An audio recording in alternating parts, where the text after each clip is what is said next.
자, 이번 시간 드릴 부분은 이제 시설 관리 부분입니다. 우리가 이제 시설 관리라고 하는 부분, 자, 시설 관리를 왜 할까요? 뭐 이렇게 생각을 해보면 공동주택 단지 내에는 많은 건축물, 시설물, 뭐 설비 많이 있습니다. 그죠? 이런 것들 시간이 지나면서 노후화가 되는데, 이러한 노후화는 그 기능이 이제 떨어지면서 불편함으로 이어지게 되죠. 자, 이러한 부분들에 대한 기능을 회복시켜주는 절차, 이렇게 볼 수가 있습니다. 자, 그럼 기능 회복을 어떻게 할 거냐의 문제. 그래서 우리는 점검이나 뭐 진단 이러한 것들 행위를 통해서 또 보수와 수선을 통하면 이제 기능이 이제 회복되게 되죠. 자, 이러한 과정을 이제 배우게 됩니다. 자, 이것을 우리 이제 기술 관리 뭐 이렇게 이제 표현을 하기도 하고, 그 중에 한 파트가 이제 시설 관리가 되는 거죠.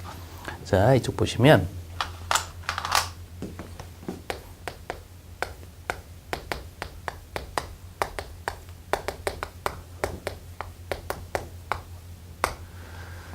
지난 시간까지는 뭐 관리비 부과를 한다든지 행정적인 부분에서 이제 여러분들 내용을 검토를 하셨다면 지금부터는 이제 건축물, 시설물, 설비 등에 대한 기능 저하 부분을 어떻게 여러분들이 이제 해결할 것이냐, 여기 이제 포인트를 맞추게 됩니다. 자, 우리 이제 기술 관리라고 표현을 했고요. 가장 핵심적인 부분은 기능 저하입니다. 기능 저하. 사람도 마찬가지죠. 예. 뭐 저도 마찬가지고 연식이 오래되면 여러 가지 형태로 이제 기능이 떨어집니다. 그죠? 안 아픈 것도 아프고. 기계 설비, 건축물 설비도 마찬가지다 그 얘기죠. 자, 그러면 이렇게 기능이 저하된 부분을 이제 기능을 회복시켜야 되는데, 그죠? 회복시켜야 되는데 어떻게 할 거냐? 우선 그러면 여기서 이제 좀 더 이제 들여다보면 기능이 저하된 것을 어떻게 알았느냐 그 얘기죠. 들여다보니까 알았다. 들여다보니까 이렇게 기능이 떨어져 있더라라는 거야. 그래서 어떻게 했는데, 그래서 기능을 회복시켰죠. 보수나 수선을 통해서. 자, 이렇게 정리가 되고요. 그러면 지금은 우리는 사전 행위로 점검 진단, 들여다보는 행위, 확인하는 행위, 이렇게 이제 봤고, 기능 회복, 보수, 수선 해서 사후 행위로 기능이 올라가는, 기능이 회복되는 행위로 이렇게 이제 막연히 구분을 했는데, 이론적으로는 조금 구분을 합니다. 우리 이제 점검 같은 경우는 일반적인 관리자의 행위를 점검이라 그러고, 전문가의 행위를 진단, 뭐 이렇게 이제 구분을 좀 합니다. 그리고 점검 결과 사후로 이루어지는 행위를 보수, 진단 결과 사후로 이루어지는 행위를 수선, 이렇게 표현을 하죠. 자, 그러면서 이 보수와 관련된 이제 법적인 표현들이 어떤 것들이 있나, 이렇게 이제 들여다보면, 하자보수라든지, 또 우리 이제 수선 유지비 개념이 조금 있는데, 요 이제 관리비에서 검토했던 부분들, 그것도 이제 심화 과정에서 보시기로 하고, 여기에서는 이제 보수와 관련된 하자 보수와 수선과 관련된 장기 수선 계획, 요 내용을 이제 검토를 하시게 됩니다. 이렇게 이제 특징을 조금 더 들여다보면, 이제 보수와 관련된 부분은 이제 조금은 이제 단기적이다, 기간을 가지고 있다, 단순하다, 이런 표현들이 이제 가지고 있고, 수선과 관련된 부분은 조금은 장기적이다, 뭐 길게 뭐 50년, 30년 막 이래요. 장기적이다 보니까 비용이 많아질 수밖에 없죠. 그러니까 계획적인 지출이 필요합니다. 계획적이다, 뭐 이러한 부분들을 특징으로 가지고 있습니다. 자, 이렇게 해서 우리가 시설물 유지관리, 시설관리의 기본적인 틀을 보셨어요. 가장 큰 틀은 기능 저하 부분을 어떻게 회복시킬 것이냐라는 거죠. 기능이 저하되는 범주에는 건축물, 시설물, 뭐 설비, 이러한 부분들이 다 포함이 되니까, 이제 기술관리적인 측면에서는 처음에 자, 이렇게 점검 진단, 보수 수선을 구분해서 하자 보수와 장기 수선 계획, 이것은 이 두 가지는 뭐 건축물뿐만 아니고 설비, 시설 다 적용이 되겠죠, 그죠? 총론적인 역할로 하자 보수와 장기 수선 계획을 이제 공부를 하신 다음에 다음 장에서 또 건축물, 시설물 해서 건물 관리나 또 설비 관리, 이러한 부분들을 이제 차근차근 살펴보시기로 합니다. 자, 그러면 우선 이제 첫 번째로 하자보수에 대한 부분을 이제 검토를 해보죠. 하자보수 뭐 말씀 많이 들어보셨습니다. 그죠? 하자보수라고 하는 부분을 이제 공부를 하실 때 이제 몇 가지 좀 주의하셔야 될 부분이 있는데, 첫 번째 하자라는 거예요. 하자가 뭘까? 잘못된 거죠. 그죠? 이 하자라고 할 때 꼭 유념하셔야 될 것은, 이 하자 판단을 하실 때 똑같지 않다는 거예요. 이 두 가지가 다르다는 거죠. 하나는 시설 공사별 하자와 내력 구조부별 하자로 나뉜다는 것을 꼭 기억을 해둡니다. 그래서 우리가 이제 시설공사별 하자에 하자담보체계기간은 뭐 1년짜리에서부터 뭐 4년까지 이렇게 되어 있고, 내력구조부별 하자는 5년, 10년 뭐 이렇게 나뉘어져 있는데, 우리 이제 내력구조부라고 하는 것이 뭐 기둥, 뭐 바닥 뭐 이런 거예요, 그죠? 중요한 부분이다 이렇게 이제 볼 수가 있고, 이렇게 시설공사라고 하는 것은 이제 마감공사라든지 뭐 설비공사라든지 이런 것들을 얘기를 하죠. 그러니까 시설공사에 대한 하자와 내력구조부에 대한 하자는 다릅니다. 그래서 내력구조부라고 하는 부분에서 5년짜리 하자담보 책임기간을 갖는 바닥, 지붕, 이러한 것들이 있는데, 10년짜리는 내력벽과 기둥이 있어요. 내력벽과 기둥. 그러면 이러한 것들, 지금 여기서 체크되고 있는 이러한 것들에 대한 하자를 판단을 할 때는 이런 것들이 무너졌거나 무너질 우려가 있을 때 하자라고 한다는 거죠. 그러면 어떻게 무너졌는지, 무너질 우려가 있는지를 어떻게 하느냐? 이렇게 전문가의 안전에 관한 행위, 그게 이제 안전에 관한 전문가의 행위, 진단이라고 그랬죠. 그래서 이 건축물에 대해서 안전진단을 받아보면 내용을 알 수가 있습니다. 라는 거예요. 자, 그리고 일반 이제 시설공사는 뭐 여기에 있는 많은 그 시설공사가 있죠. 이건 뭐 쉽게 표현을 하면 뭐 잘못되어 있다, 뭐 결선이 안 됐다든지, 조경 같은 경우 고사가 됐다든지, 어디 뭐 그렇죠. 뭐 페인트 칠을 했는데 도색이 뭐 이색이 된다든지, 뭐 여러 가지 형태, 아니면 뭐 벗겨진다든지, 이러한 부분들을 일반적으로 이제 시설 공사별 하자라고 합니다. 그러니까 하자의 판단을 좀 다르게 한다라는 거죠. 자, 그리고요, 두 번째 보시면, 이제 하자를 이제 청구할 수 있는 청구권자가 있습니다. 우리 이제 주택법에서는 청구권자 이렇게 표현을 하고, 청구권자는 크게 넷을 이야기를 해요. 뭐 돈을 주고 산 입주자 당연히 고쳐줘, 비세면 고쳐줘라고 이야기할 수가 있죠. 또 입주자 대표 회의도 당연히 청구권을 갖습니다. 공용 부분에 대해서 관리 주체도 가지고 있어요. 그리고 이 하자 보수와 관련해서는 이렇게 이제 주택법 적용되는 의무관리 대상만 적용되는 것이 아니라 이 건축법에 의해서 지어진 건축물이 있잖아요.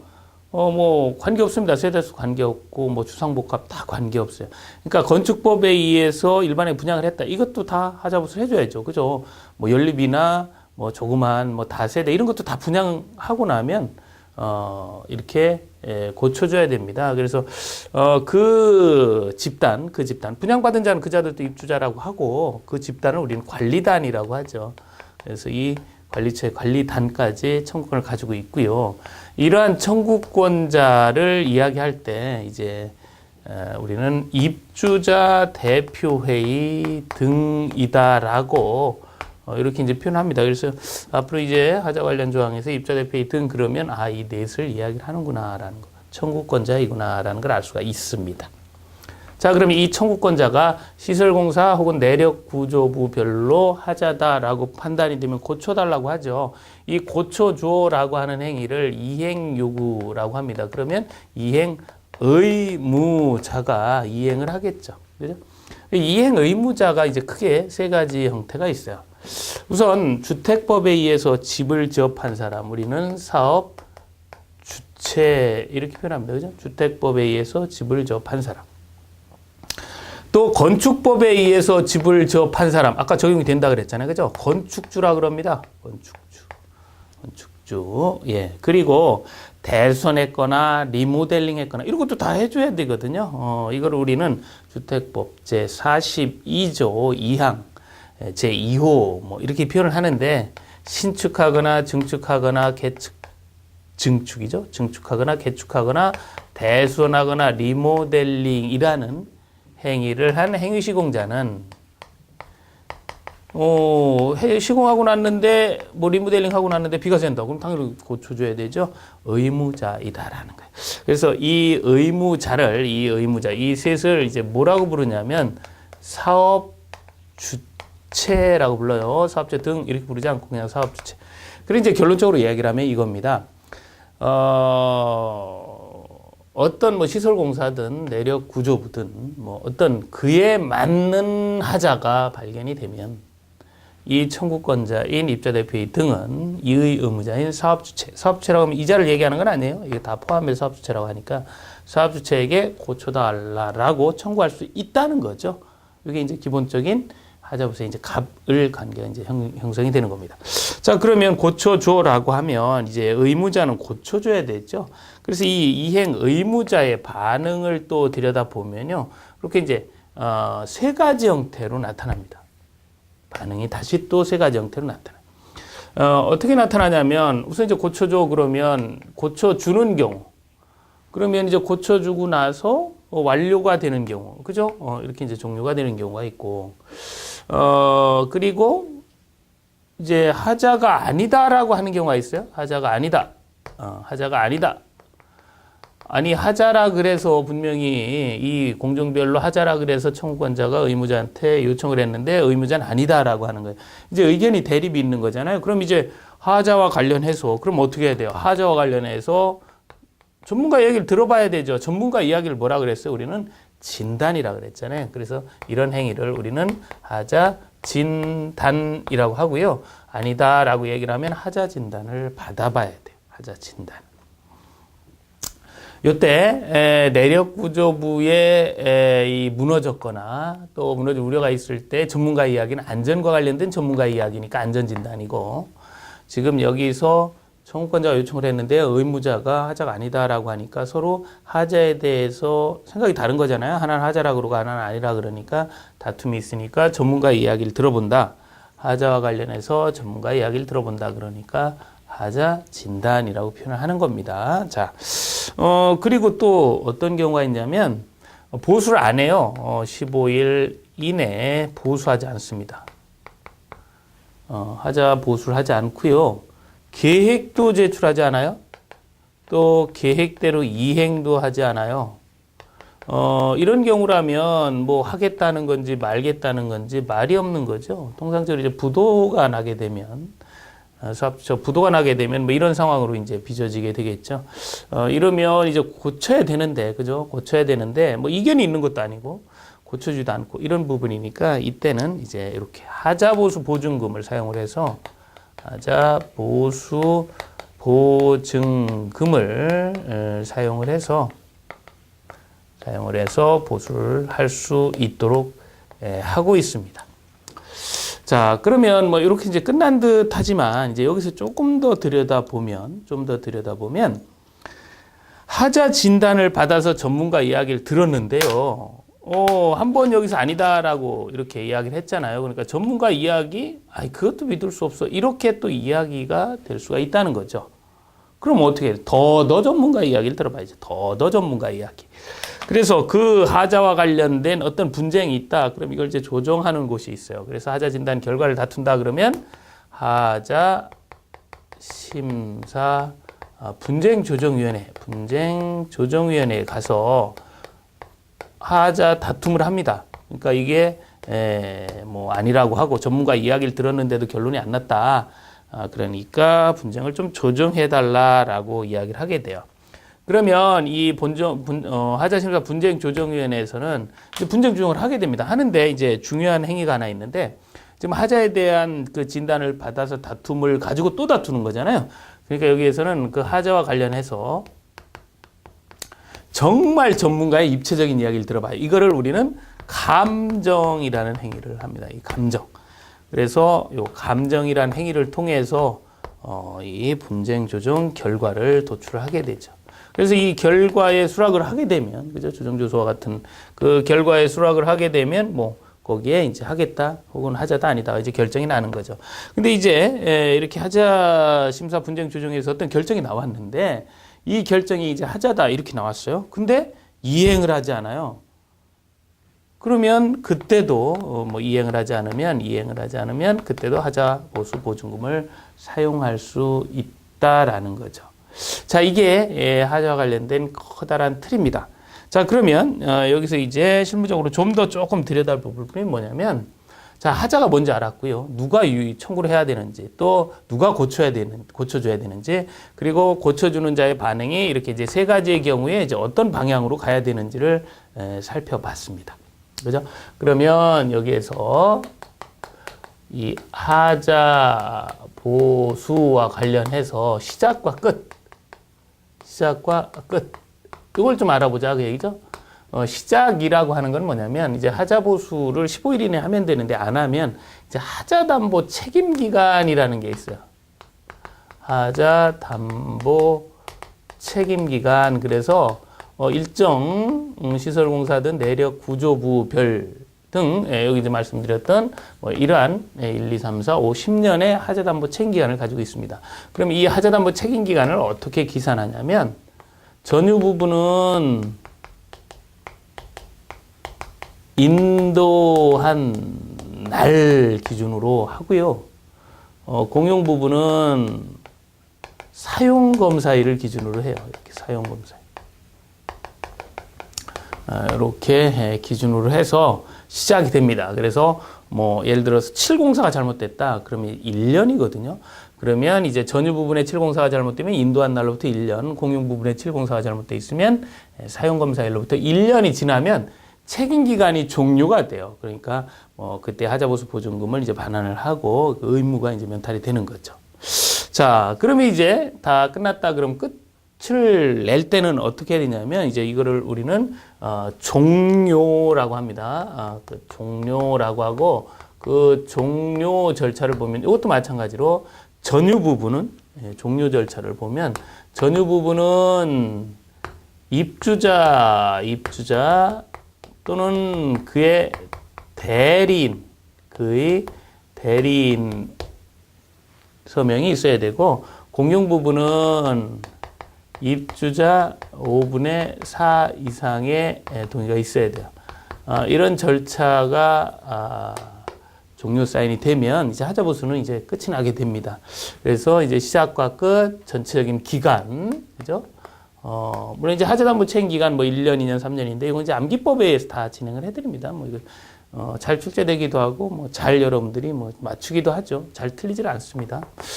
그리고 하자와 관련해서는 크게 청구권자와 그리고 이행 의무자와의 그 관계에 의해서 그 세 가지의 경우 어떻게 진행이 되는지 그 과정을 정리를 하시면 될 것 같아요. 자, 이렇게 해서 이제 하자보수와 관련된 큰 절차 흐름 보셨고, 우리 요약집 내용을 통해서, 그죠? 입문서 내용을 통해서 좀 더 이제 보완을 하도록 합니다. 자, 여러분들 그 입문서 내용 73페이지 보시면 시설관리, 뭐 점검, 보수, 진단, 수선돼 있는데, 이 내용은 아까 보셨던 점검과 진단, 보수, 수선에 대한 내용을 이렇게 이제 집약화 해놨던 부분을 이제 교재로 정리를 한 부분이야. 자, 75페이지 보시면 주택 법령에 의한 하자보수. 그래서, 거기 보시면 이제 하자보수 청구권자 넷. 그죠? 하자보수 의무자 셋. 그죠? 정리했습니다. 기산점 봤죠? 시작. 인도한 날 사용검사일. 좋습니다. 그 다음에 그 하단 보시면 시설공사의 하자담보 책임해서 하자보수, 하자의 범위 이야기를 하면서 이게 시설공사냐. 그래서 시설공사 하자담보 책임 기간이 쭉 나와 있고요. 이건 이제 암기법에 정리해드린다 그랬고, 78페이지에 보시면 내력구조부의 하자담보 책임 기간이 나와 있습니다. 그래서 요 내력구조부는 하자가 좀 다르다 그랬어요. 범위에서 보시면 기업번에 무너진 경우와 무너질 우려가 있는 경우 이렇게 나뉘어진다라고 했습니다. 자, 이렇게 이제 보셨고, 79페이지의 안전진단은 뭐였어요? 그렇죠. 이게 내력구조부가 이게 문제가 있는 경우에, 그죠? 이거 확인하는 절차라 그랬죠? 예, 전문가 이야기. 그래서 이거 이제 시장군수구청장이 진행을 하게 됐죠. 그 다음에 하자 진단과 감정. 진단과 감정도 구분할 수 있어야 되죠. 지금 보시는 것처럼 하자 진단과 하자의 감정. 그래서 하자 진단은 이 청구권자와 이행 의무자 간의 다툼이어서 사업주체가 진행을 하고요. 요 하자의 감정은 분쟁조정위원회에서 진행을 합니다. 그죠? 이 결과를 다투어서 여기에서 이제 진행이 되는 부분이에요. 그게 이제 큰 차이가 있다라는 걸 기억을 해 둡니다. 좀 이제 용어가 다 비슷비슷하니까 좀 어려울 수 있겠죠. 그죠? 자, 그 다음에 81페이지에 보시면 이제 하자보수의 종료라고 해서 나옵니다. 그래서 맨 마지막에 보시면 종료 확인을 하기 위해서 공용 부분 뭐 이렇게 표현하고 예, 거기 가로 열고 공용 부분은 전체 입자 5분의 4. 그죠? 일반적으로는 입자 또는 그의 대리인의 서면 확인서 이런 것들이 이제 필요하다 그랬습니다. 자, 이렇게 이제 전체적으로 이제 하자보수에 대한 부분을 보셨고요. 이제 두 번째로 장기수선 계획에 대한 이야기를 좀 검토를 해보도록 할게요. 자, 장기수선 계획도 우리 이제 실무적 관점에서는 이제 많이 이제 거론이 되는 부분입니다. 조금 이제 깊이 있게 나오니까 이제 정확한 좀 이해가 좀 필요한 부분이에요. 내용 자체는 뭐 간단합니다. 장기수선 계획, 장기수선 충당금. 내용은 간단한데 좀 시험은 좀 깊이 있게 나올 수 있으니까 여기에서는 도대체 이 개념이 어떤 건지를 좀 정확하게 좀 짚어보도록 할게요. 장기수선 계획, 그죠? 자, 장기수선 계획이 뭐냐? 자, 장기수선 계획이라는 그 개념을 좀 검토하기 위해서 이제 그래프를 하나 제가 가지고 왔는데요. 장기수선 계획과 관련해서 어떤 뭐 건축물 시설물 다 마찬가지입니다. 일정 기간이 있고, 기간이 이렇게 지나면서, 수선 관련된 이 비용은 정말 점차 이렇게 체증이 되죠. 그래서 이게 일정 기간이 되면 이거 부담하기가 굉장히 까다로워질 수가 있습니다. 그죠? 이만큼 낼 때는 뭐 부담 없이 내는데 이만큼 내라 그러면 이거 내겠어요? 그죠? 너무 많이 나오니까 못 내겠다. 집 팔고 나가잖아요. 그래서 이게 점점 이제 뭐 이게 수선이 안 돼요. 그러면 점점 기능이 떨어지고 회복이 안 되니까 정말 불편해지고 이게 이제 문제가 될 수가 있다. 그래서 이제 이렇게 생각을 한 거예요. 이제 뭐 일정 단위, 뭐 일정 기간을 이렇게 잡습니다. 이렇게 일정 기간을 잡아요. 이 잡은 기간을 우리는 이제 계획 기간이라 그러고, 계획 기간 동안에 이렇게 이제 수선해야 될 비용, 총 비용, 이게 수선비 총액이 되겠죠. 이 수선비 총액을 좀 미리 알 수 있다면 그만큼을 그 기간 중에 적립을 하자는 거예요. 그 기간 중에. 그래서 그 기간 중에 적립을 할 때 뭐 이렇게 발생될 때마다 적립하는 게 아니라 뭐 이렇게 적립을 해서 미리 이만큼밖에 소요액은 얼마 안 되지만 많이 적립을 하는 거죠. 그래서 이만큼을 적립을 해 놓아서 이 적립된 돈, 그죠? 이렇게 이제 적립된 돈, 이 적립 총액을 이 수선비 총액과 같게 하자는 거예요. 그러면 이만큼 부담하지 않고 이만큼만 부담하잖아요. 물론 이제 처음엔 좀 많이 부담을 하지만 이렇게 하게 되면 결과적으로 이 적립 총액이 계획 기간 끝까지 갔을 때 이만큼으로 이 수선비 총액을 다 커버할 수 있다는 거죠. 이만큼 부담하지 않았는데도 다 부담할 수 있다. 이게 이제 장기수선 계획의 골자입니다. 그래서 여기 숫자를 좀 집어넣어서 말씀을 드리면, 자, 수선비 총액이 아까 그랬잖아요. 이게 얼마인지 알 수 있다면. 그래서 이제 보니까 100원이더라. 수선비 총액이. 계산해 보니까, 그죠? 물론 이제 어려울 수 있습니다. 이제 요게 이제 상당히 핵심인데, 어쨌든 뭐 100원이라고 가정을 할 때 적립 총액은 얼마냐? 적립 총액도 100원이 되는 거죠. 그죠? 이걸 같게 하자 그랬으니까. 그러면 이 수선비 총액이 얼마인지 어떻게 알았냐면, 이 장기수선 계획이라는 걸 통해서 아는 거예요. 그러니까 계획을 잘 짜보니까 총액이 100원이더라 그 얘기 아닙니까? 해외여행 가려고 보니까 비행기, 호텔비, 뭐, 이런 거 저런 거 다 계산해 보니까, 계획을 짜 보니까 여행비가, 여행 경비 총액이 100원이더라. 이제 이렇게 나온 거하고 똑같은 거예요. 그래서 이제 100원을 모아서 어디로 가요? 여행 가죠. 여행 가듯이 수선을 하는 겁니다. 그래서 그렇게 해서 이제 다시 그걸로 이렇게 수선을 하게 되죠. 자, 적립하고 수선을 장기수선 계획에서 하는 거예요. 그래, 적립된 돈을 우리는 이걸 뭐라고 부르냐면, 이걸 우리는 장기 수선 충당금이라고 부르는 거예요. 그럼 어떻게 보면 이제 개념은 아주 간단한 이야기입니다. 그죠? 계획을 세워서 그 계획 들어가는 돈을 알맞게 적립을 하고, 적립을 할 때도 마찬가지죠. 이렇게 필요한 금액이 크다 보니까 한 달에 확 집어넣을 수 없잖아요. 그러니까 이렇게 분할해서 일정하게 낼 수도 있고, 또 이제 다르게는 그렇죠.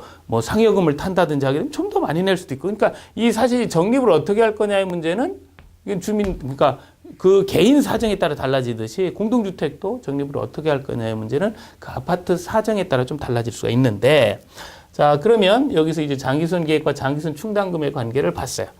그러면 이제 우리 이제 내용과 관련해서 크게 이제 두 가지, 장기순 계획에 있어서의 장기수선 계획, 이 100원이 나온 거죠.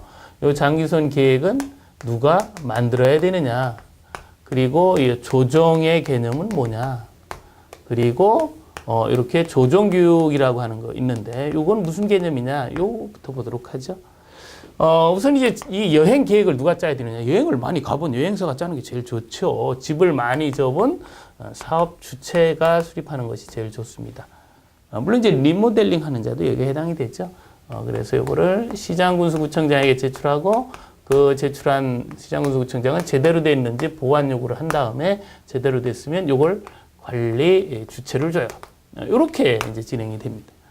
그러면 요걸 이제 조정을 해야 되는데, 이 장기순 계획 수립 대상을 보면 일반적인 의무관리 대상과 조금 달라요. 수립 대상을 보면 300세대 이상 요건 맞는데, 승강기, 중앙집중식, 지역난방, 동일건축물이면 수립을 하게 돼 있어요. 그러니까 150세대가 붙지 않아도 수립을 합니다. 그러니까 요거에 대한 조정, 그러니까 중간에 변화분에 대한 부분을 반영을 할 때 이렇게 관리 주체가 당연히 해야 되는데 관리처가 없는 곳도 있으니까 입주자 대표회의도 조정권자가 이제 되는 거죠. 그래서 일반적으로 3년마다 하고 3년 경과되기 전에 할 때는 그렇죠. 입주자 과반수 등을 받습니다. 그래서 조정을 관리처가 잘 못하겠다 그러면 조정 교육이라는 게 있으니까 걱정 안 하셔도 돼요. 시도지사가 실시하는 조정 교육이 있습니다. 그래서 여기에 관리사무소장님 보내시면 돼요. 가서 교육받고 와서 조정해라, 이렇게 정리하면 됩니다. 이게 이제 장기순 계획과 관련된 큰 세 가지의 경우예요. 자, 그러면 이제 이렇게 모여진 이 장기순 충당금 이야기를 해볼까요? 예. 장기순 충당금은 이제 네 가지 측면에서 검토할 텐데요. 첫 번째는 이 금액, 이 장기순 충당금이 어디서 왔느냐. 다 알죠. 어디서 왔어요? 장기순 계획을 통해서 왔죠. 여행비, 이거 100원 나온 거, 100원이 여행비가 나왔는데, 이거 어디서 나왔냐? 여행 계획 속에서 잘 들여다보면 나와요. 그죠? 그러면 어디다 써야 돼요? 이거 어디다 써야 돼요? 어디다 써요? 여행 경비에 써야죠. 그렇죠? 어디에 나와 있어요? 계획대로 쓰시면 돼요. 장기순 계획. 그죠? 적립. 그럼 이 돈 100원을 어떻게 적립할 거예요?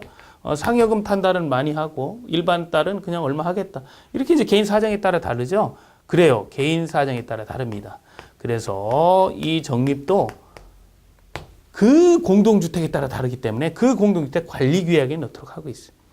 자, 그 다음에 이제 적립에 따른 요율이라 그래요. 적립, 이렇게 하는 적립에 따른 요율. 적립은 당연히 이 금액만큼 하는데, 그죠? 금액만큼 하는데 그 얼마씩 적립할 거냐의 문제는 관리규약으로 정한다. 그 다음에 그러면 이제 사용에 따른 절차는 어떻게 할 것이냐? 당연히 장기순 계획이 있는 대로 써야 되는데, 절차는 당연히 돈을 쓰는 문제니까, 그렇죠. 입주자대표의 의결을 통해 쓰겠죠? 자, 이게 기본적으로 여러분들이 이제 장기수선 계획과 장기수선 충당금과 관련된 이야기고요. 이제 매우 중요한 이야기입니다. 그래서 기본적인 개념, 장기수선 계획과 장기수선 충당금과의 관계, 간단한 이야기예요. 지금 보신 것처럼 요 흐름, 그죠? 수선비 총액을 알 수 있다면 그만큼 적립을 하면 돼요. 그러니까 이 적립도 지금 보시는 것처럼 그 아파트 사정이 이럴 수도 있고요, 이럴 수도 있고요, 뭐 빨간색일 수도 있고요. 그래요. 어쨌든 그 면적이 100원만큼만 되면 됩니다. 상여금을 언제 타는지 잘 몰라요. 그 개개인이. 그러니까 그 아파트 사정에 맞춰서 합니다. 자, 장기순 계획 한번 82페이지 한번 보시면 수립 등, 그래서 수립 의무, 그래서 그 박스 안에 보시면 300 승중지 동 뭐 이렇게 돼 있고요. 그죠? 그래서 수립 의무의 사업 주체는 시장군수구청에 제출하고 뭐 이렇게 보완 요구를 할 수 있다. 뭐 이런 얘기 나옵니다. 자, 그 다음에 검토 조정에서 검토 조정 주체는 입주자 대표회의 관리 주체. 그래서 여기에 왜 입주자 대표회의가 이렇게 나오는지에 대한 설명을 했어요. 그죠? 여기에 만약에 150이 이렇게 있다면 입주자 대표회의가 안 나와도 돼요. 왜? 관리처가 다 있으니까. 근데 이게 없다는 거죠. 없으니까 승강기는 있는데 100세대짜리 어떻게 할 거냐? 관리처 없어요. 사업체가 만들어 주었는데. 그럼 어떻게 조정을 해요? 입주자 대표회의가 알아서 하라는 거죠. 그래서 여기에 검토 조정 주체로 입주자 대표회의가 들어간다는 거죠. 83페이지에 보시면 조정 교육해서 시도지사가 교육을 받게 할 수 있습니다. 라는 부분이 있고요. 그 다음에 이제 장기순 충당금 보시면 장기순 충당금의 적립 범위는 장기순 계획 수립 범위와 같겠죠. 그리고 장기순 충당금 이제 적립과 관련해서 85페이지 보시면 요율 및 적립 금액, 그러니까 얼마씩 모을 거냐는 상여금 탄달이 다르니까 관리규약에 따라서 하죠. 요율은 관리규약으로 정하고 금액은 아까 봤잖아요. 100원은 어디서 나온 거예요? 장기순 계획을 통해서 알았죠. 적립금액은 장기순 계획에서 정한다. 이렇게 되어 있습니다. 사용 어디다 써야 돼요? 당연히 장기순 계획에 따라서 쓰시면 되지요. 자, 이렇게 정리가 됐고요. 이제 마지막으로 이제 하나만 기본 개념 정리를 하고 갑니다. 자, 그 85페이지 맨 마지막에 보시면 이런 표현이 나와요. 이게 이제 많이 나오는 이야기인데 월간 세대별 장기순 충당금은 얼마냐? 자, 계획 기간 동안에 장기순 충당금은 100원인 건 알겠어요. 그죠? 장기순 충당금 이거 100원이겠죠, 당연히. 근데 매월 장기순 충당금 부담을 하잖아요, 소유자가. 그러면 이 세대가